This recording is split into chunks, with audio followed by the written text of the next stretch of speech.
Welcome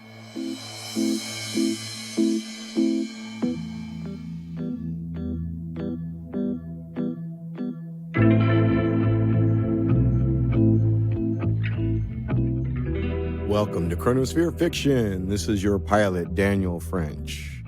On our trip through these spectral streams, today, please excuse the fact that there are some nefarious accents in what you're about to hear.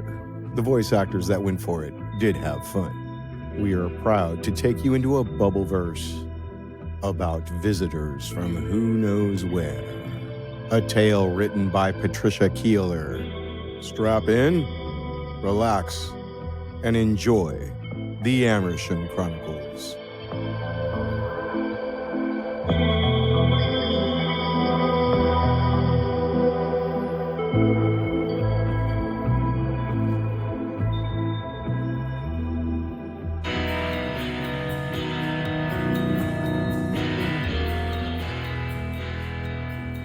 Reports have been coming in of strange lights being seen over the town of Amersham in Buckinghamshire. The bright white light has been clearly visible in the sky above the town for a couple of nights. We go over now to our reporter on the scene, Jack Kowalski. I am here in Amersham with the local scientist, Professor Mark Lewisham. Professor, there has been much speculation about the strange lights seen in the nightly sky above the town as being a UFO. But you yourself believe that the lights have a perfectly simple explanation. Yes, I believe that the bright white lights seen over Amersham are nothing more than a rather extreme manifestation of the aurora borealis. Thank you, Professor Lewisham. This is Jack Kowalski reporting from Amersham. The Prime Minister is due to announce a cabinet reshuffle this afternoon.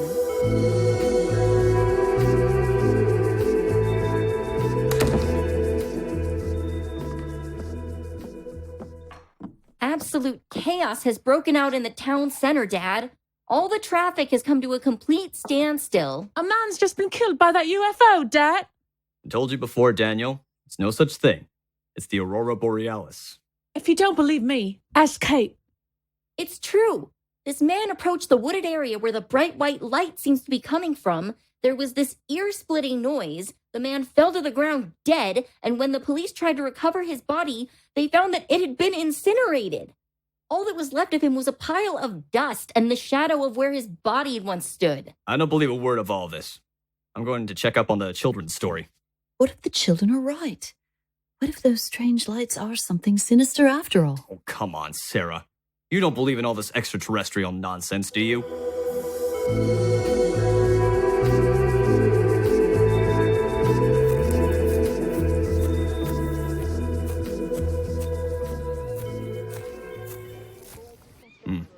See, quite a crowd has gathered here. Suppose you've got quite a good view of those trees from this spot. Anyway, I guess this was where you would be.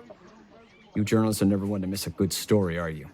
I hear a man was killed down by the trees earlier, supposedly by the bright lights everyone's been going on about these last few days. I shall ignore that rather snide comment about journalists. The man was killed by that white light you said was caused by the aurora borealis. I saw it happen, and I can tell you that it was no atmospheric phenomenon. What happened exactly? The poor man approached the trees. There was a flash of intense white light, a bit like the flash of a camera going off, but on a much bigger scale. There was a whirring noise, and something metallic could be seen hovering above the treetops. You mean like a machine of some sort? Yes, I guess. I'm going to see if I can borrow that man's binoculars and move a bit closer to get a better view. Excuse me, can I borrow your binoculars for a few minutes? Yes, of course. Hey, wait a minute, Professor Lewisham. Do you mind if I come with you? It's a free world. I can't stop you coming with me, I suppose. You don't like journalists much, do you? I'd just like to say I take my job very seriously. I don't do exploitative journalism. I'm here to report the truth. I'm sorry, you're right. I don't like journalists much as a breed, and I haven't really given you a fair chance. Apology accepted. Now let's get a closer look at what's going on. My God, it's huge. It's made from some sort of metal. Never seen anything like it. There don't appear to be any windows, portals, or doors, but it's definitely a craft of some kind. Let me have a look. It's amazing. It's some sort of alien craft, isn't it? I never thought I'd see anything like this. It may not be alien. Is there any country in the world capable of such advanced technology? No, I don't think so. And judging by the death of that man, they don't seem very friendly either. Let's not jump to any conclusions. Perhaps the death of that man was an accident. Do you really think it could have been an accident? I think it's possible, yes. Ah, that light! That's so intense. My eyes! It's like staring into the sun! The light is acting like a laser beam now. It's focusing on that man. He's dead! Dissolved in front of our eyes to a pile of dust! There's another laser beam there. It's aiming for that building.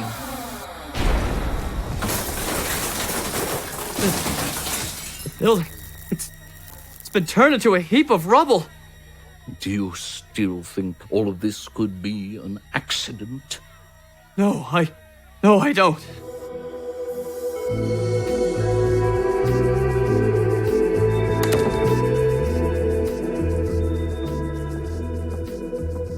Sarah, I'd like you and the kids to go and stay with your mother in Wimbledon for now. There's something very strange going on in Amersham. I don't think it's safe for you and the children to remain here. You've changed your tune somewhat since this morning. That was before I saw what had happened to those 2 men who were killed. So you think it might be aliens then? I wouldn't go so far as to say I think it's aliens for sure, but there is something extremely odd and sinister going on.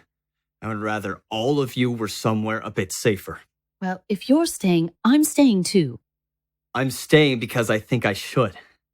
We can't all just abandon the town to whatever it is that's threatening it. I don't want to go to Wimbledon. All my friends are here in Amersham.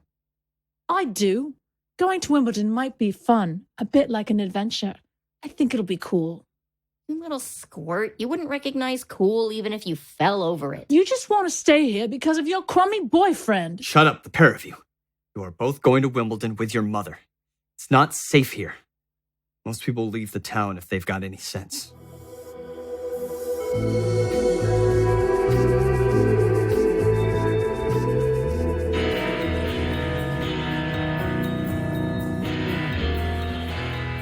Unconfirmed reports from Amersham indicate that a number of people have now been killed by the bright white light which appears to be emanating from a large metallic object, which is believed to be some sort of spacecraft. In Amersham and nearby towns and villages, people are leaving in droves, heading south or north, anywhere to escape from the area. The government is bringing in troops to the town in the hope that the spacecraft can be quickly disarmed and rendered safe. We go over to our reporter in Amersham, Jack Kowalski. This once quiet and peaceful small town has been turned into a war zone. Buildings lay damaged, burnt, and ruined. At least 20 people have now been killed by the laser beam emitted by the spacecraft, and the town of Amersham is slowly starting to resemble a ghost town as more and more people leave. The army is due to arrive shortly, and it is hoped that they will be able to bring an end to this alien attack on the town. Reports have also been coming in of panic spreading to other parts of the UK and even other countries. Yes, the next 24 hours will be crucial if we are to avoid an alien invasion and widespread panic and terror taking over our cities and towns.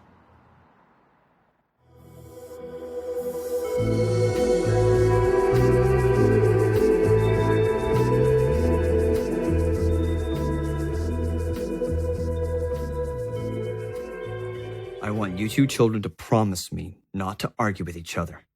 Your mother's got a lot on her plate. She doesn't need you to be fighting all the time. Are you sure this is what you really want us to do, Mark? I still think we should be staying together at a time like this. You and the kids must leave, Sarah. Do you see how dangerous it's become here? I have to stay, at least for now. I'll join you as soon as I can. Oh, Dad.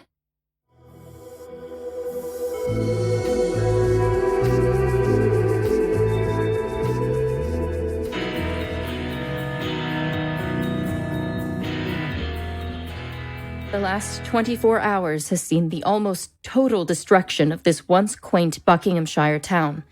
Buildings lie in ruins, and the streets are deserted of cars or people.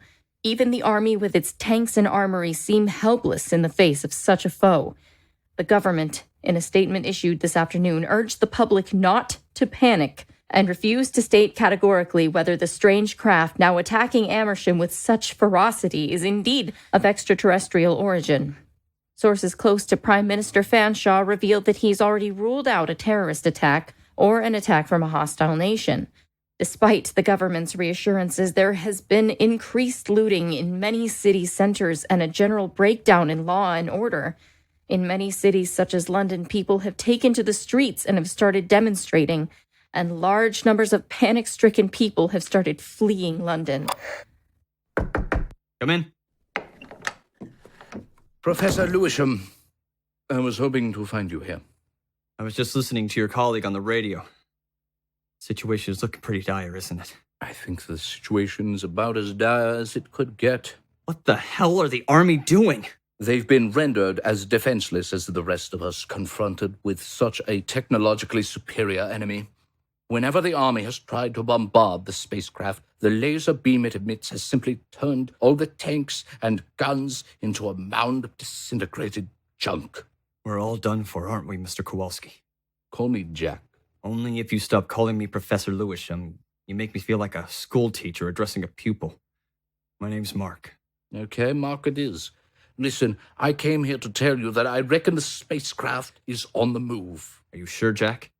It's moving very slowly at the moment, but yes, it is definitely moving. Let's check out which way it's heading. Just hang on a sec, Jack, while I grab my coat. Come on, let's go.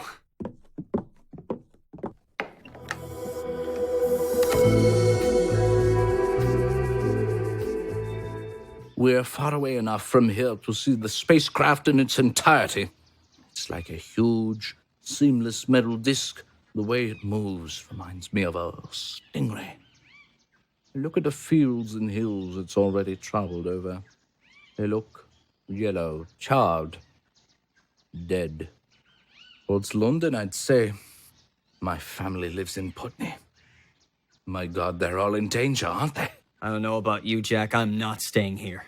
Me neither, Mark. We should be with our families. I think we should travel back to London together. It'll be safer. I've seen your car. It's a bit of an old banger. We'll take mine. It's faster.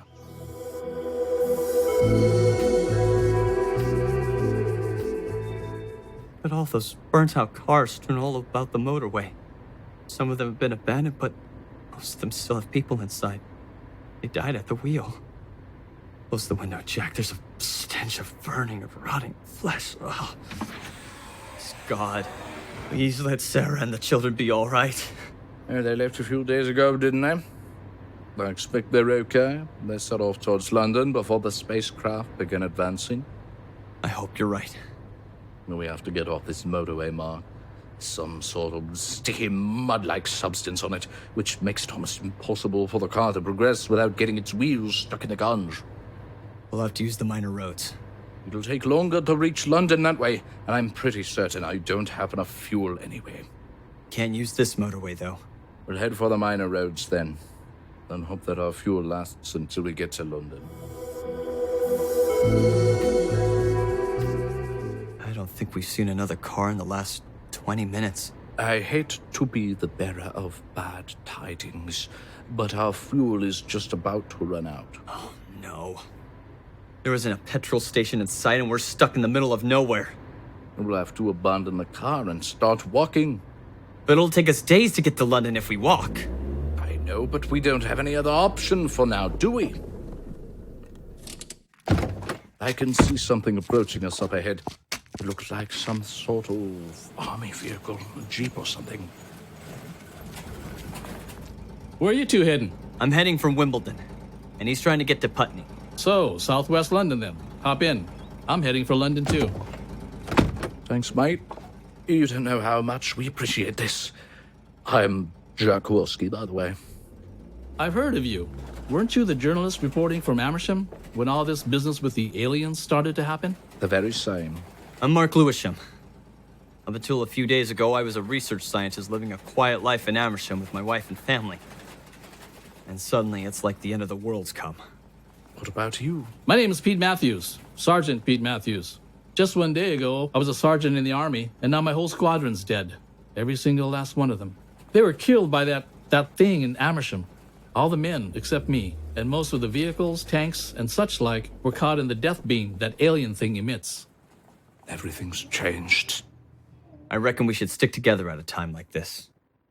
If we're going to survive, we're going to need all the resources we can muster.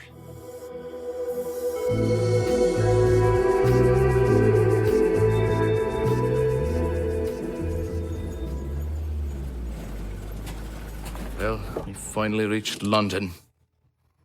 I never imagined it would look this bad. I think this is what London must have looked like in the Blitz. I've been to a few war-torn places in my time. This is about as bad as I've seen. Usually the enemy is at least human. What chance do we have against an adversary who is technologically far more advanced than us? You two sound as if you've already resigned yourself to your fate. You've already given up. What's the point in trying to beat them? They're stronger than us. Well, I'm not giving up. There must be something we can do, some way that we can fight them. My God, look up there in the sky. There's the spacecraft. It's right above us. Oh no, I think it's seen us. Quick, everybody get out of the Jeep and run for your lives.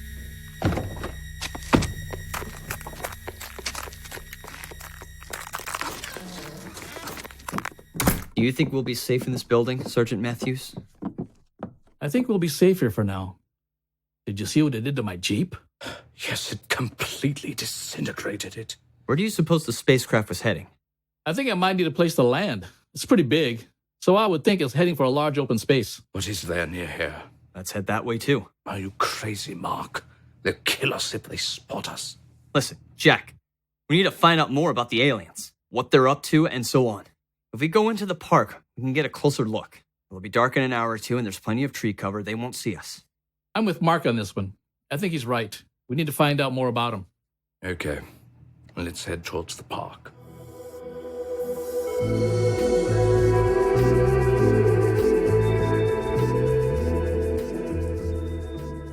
Look, there's a spaceship over there. Something is happening. Some sort of opening has just appeared in the side of the craft. It's like a door. Something's coming out of the craft. I think there are two of them. Ugh. They look like giant slugs.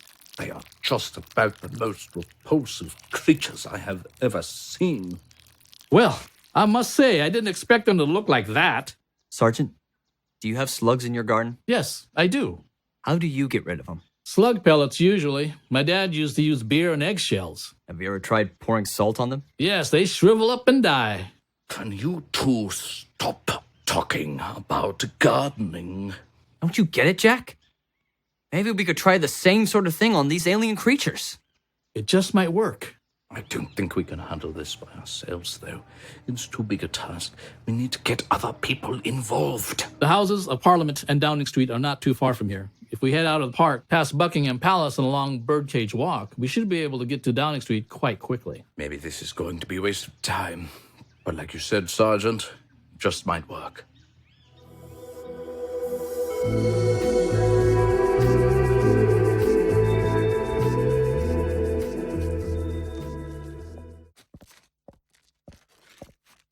It's unbelievable. Look what those monsters have done to Buckingham Palace. It's a smoldering ruin. Do you suppose the royal family are safe? Oh, I expect they are. Perhaps they've gone to Balmoral or somewhere. Safe for now, but not for long, unless we can beat the aliens. And if we ever manage to defeat these creatures, we'll have to rebuild London. Just imagine how much of our heritage they've already destroyed. I know it sounds like a mean thing to say, but I'm less worried about our heritage and more worried about my family. I just want to know if my wife, Natalie, and our little boy, Ben, are okay. I know what you mean, Jack. I'm really worried about my family, too. The thing is, if anything happens to any of them, I don't think I'll be able to forgive myself. It'll be my fault if anything does happen, because I was the one who suggested they should all go and stay in Wimbledon for a while. There's no point feeling really bad about it, Mark. After all, we are all pretty much in the same boat. We all want to get back to our families. I expect Sergeant Matthews wants to get back to his family as well. All of my family are abroad. My mom, dad, and brother are in Australia. And my ex-wife is in the States.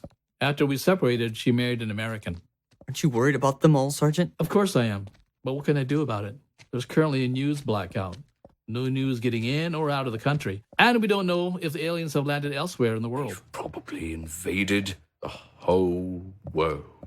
We mustn't give up. It only takes a few people like us, and maybe we have a small chance of beating this thing. Seriously, though, I wonder if there are more of these alien spacecraft scattered around the world. I expect there are. I would think it against the odds that only this country was unlucky enough to be singled out by the aliens. Like I said, they've probably invaded the whole world. But that means the human race really hasn't a chance. We might as well just all curl up and die. But there are probably lots of people like us all over the world. People willing to stand up and fight the aliens. People with guts. Oh, you're beginning to sound like the Terminator or something. This isn't an Arnold Schwarzenegger film, it's real life, and I, for one, don't feel much like a hero. I just want you to believe that we can defeat this thing. Downing Street is just around the corner now. What makes you think the Prime Minister's going to want to see us? I mean, they wouldn't normally let just anybody in to see him. Not under normal circumstances. Well, these aren't normal circumstances. I would let you in to see him if I could, but he's not here. The Prime Minister and the whole Cabinet have gone to the Cabinet War Rooms. Not the same cabinet war rooms Churchill used during the Second World War. Isn't that a museum now? Yes, they are the same Cabinet War Rooms Churchill used in the war. I think it was felt that the war rooms were a lot safer than Downing Street. Aren't they just round the corner from here? Yes, the Cabinet War Rooms are in King Charles Street in the next road on your left.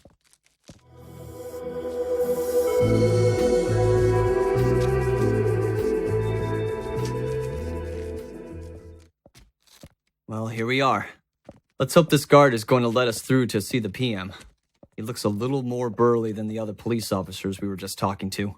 We must see the Prime Minister. We must see Mr. Fanshaw. It's urgent. I can't let you do that. Look, I'm a top scientist. My name's Professor Mark Lewisham. I wrote a controversial paper recently on climate change. And this is Jack Kowalski, the first journalist to report from Amersham when the invasion started. Prime Minister Fanshaw will surely let us in if he knows who we are. If you wait here, I'll just inform the Prime Minister of your arrival. Imagine that. Why in God's name would you do?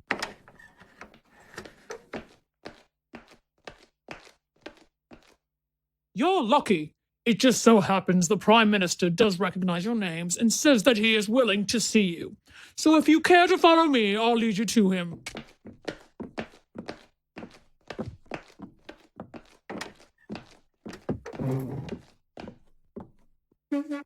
Prime Minister, this is Professor Lewisham, Mr. Kowalski, and Sergeant Matthews. Pleased to meet you. I can only spare you about 10 minutes, as this alien invasion is taking up every last second of my time. Prime Minister Fanshaw, we have come directly from Amersham. We were there when the alien spaceship first landed, when those first bright lights appeared in the sky. We have now come to believe that there is a way in which we can destroy the aliens. We managed to get a close look at them. They are huge slug-like creatures. Are you absolutely sure about this? I mean, are you telling me we are being attacked by giant slugs? Well, yes, but they're obviously extremely intelligent creatures, unlike ordinary slugs. Anyhow, our plan, would be to attack them with salt. Oh, you mean pour salt over them like you get rid of slugs in your garden? You're serious, aren't you? We are deadly serious. Before you dismiss us out of hand, Prime Minister, remember that we are on the brink of total destruction here. So anything is worth a try, isn't it? I thought that maybe we could use some sort of salt cannons and jets of salt water. We could try drowning them in seawater, for example. You really think these creatures might be like giant slugs? And that salt might be the answer? I really think that this just might work, Mr. Fanshaw. Well, we've tried everything else. Nothing has worked so far. We might as well give this a shot too. You know, sometimes the answer can be so simple you wonder why you didn't think of it earlier.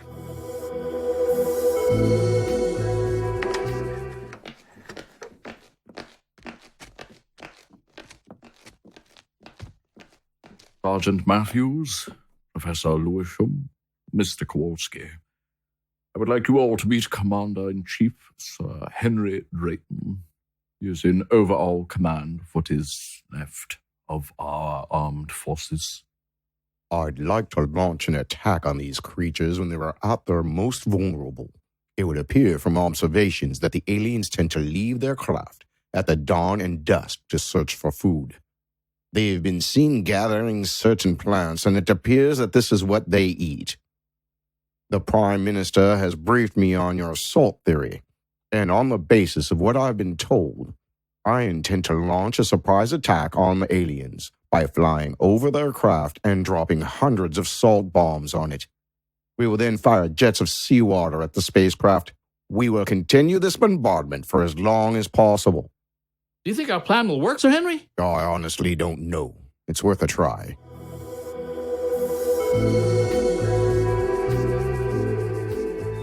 There you are, you see. The spacecraft is there in the clearing. Those door-like things are an opening, and the creatures are coming out. They're starting to collect plants with their mouths and putting them in that sort of pouch thing they have. I'm going to send my signal now for the attack to begin via my mobile phone. There, now you three men had better run for cover, because all hell will break loose in a minute.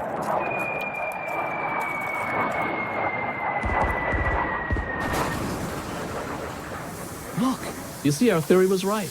When the salt bombs hit the spacecraft, the metal dissolves. Holes are beginning to appear in the spacecraft.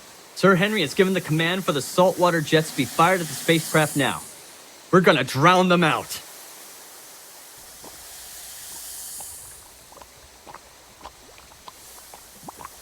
Hey, look. The aliens are starting to come out of their ship. My God.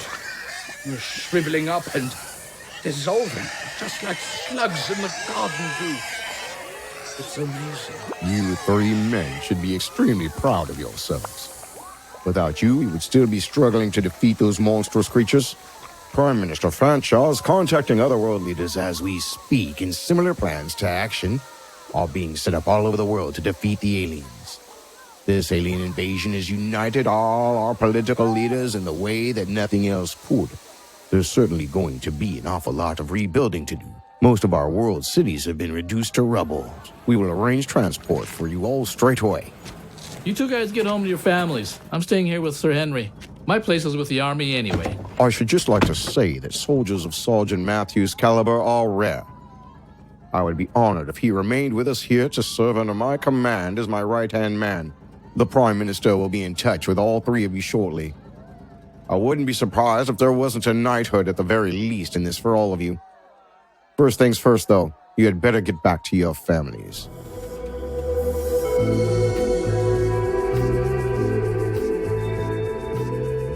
Oh, Mark. We thought you were dead until we heard the news this morning. Yeah, there was a big report on the news about how it was thanks to you, that reporter Jack Kowalski, and some other bloke that the aliens were defeated. We just had an idea. It was Sir Henry Drayton who really saved the day. Don't be so modest, Dad. Anyway, we're just so very glad you're back. I'm glad to be back too. What about the two men you were with? Jack Kowalski and that Sargent chap? Are they okay? Jack's gone home to his wife and son in Putney. He was really worried about them, but they're both fine. Sergeant Matthews doesn't have any family in this country. I know that his parents and brother in Australia are okay. His ex-wife in America was injured, not seriously though. Sergeant Matthews sounds a bit lonely. No, I don't think he is. He's an army man through and through. He's married to the army. Jack and Sergeant Matthews are good, decent men. I trust both of them with my life. I didn't like Jack Kowalski all that much to begin with. Thought he was going to be a typical media type. You know, shallow and rather superficial, but he turned out to be nothing like I thought he was. You're all heroes. No, we're not, Daniel. We're just ordinary people forced to deal with extraordinary circumstances. There's a phone call for you. Who is it? It's the Prime Minister. Yes? Good evening, Prime Minister. Yes? Yes. I'll see you tomorrow at 9 o'clock. What did he want? He wants to see me tomorrow morning. He has something he wishes to discuss with me.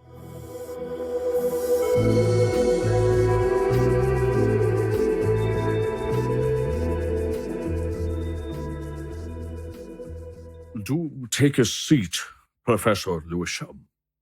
The reason I've asked you to come to see me this morning is firstly, I'd just like to say that Sergeant Matthews, Mr. Kowalski, and you will all be receiving a knighthood.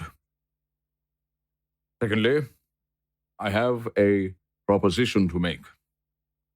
I was wondering whether you might like to be an independent scientific advisor to the government. The events of the last few days have made me realize several things. The main thing being that in the face of a seemingly invincible foe, all differences between men were forgotten, and humanity acted as one. We need to keep up this spirit of unity and use it as a springboard to rebuild our devastated cities around the world. Maybe something positive can come out of the negative.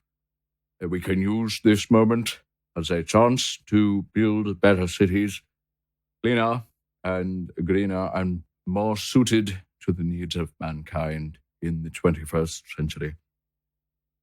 That's why I want you as my scientific advisor. I've read your research on climate change, and I think you are just the sort of person we need to make a difference. Will you help us to rebuild this country, Professor Lewisham? I don't know what to say. It would be an honor, Mr. Fanshaw.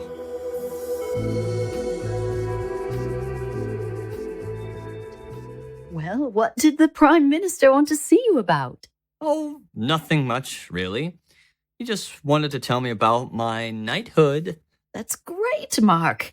You're going to be Sir Mark Lewisham from now on. I haven't told you the best bit yet. Prime Minister wants me to be his independent scientific advisor. That means you'll get a real chance to influence decisions that are made in government. I think the Prime Minister put it well. He said maybe something positive can come out of the negative. Look out the window, Sarah. Such a beautiful, starry night. So calm and peaceful. It does look peaceful, doesn't it? I don't think I'll ever be able to look up into the night sky again without thinking of the day those aliens invaded Amersham and almost ended up wiping out the human race.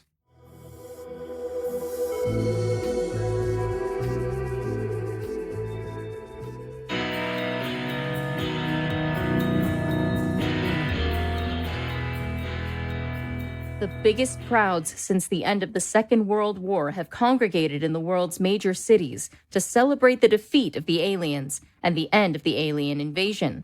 Huge crowds have been reported in London, Paris, Rome, New York, as well as many other capital cities. The devastated cities are slowly returning to a kind of normality. However, world leaders were keen to point out that now is the time for cooperation and unity as our cities and countries face the daunting prospect of rebuilding. Finally, on a lighter note, inhabitants of Abingdon near Oxford have reported seeing strange lights in the sky. It is believed the UFOs are nothing more threatening than a new kind of weather balloon.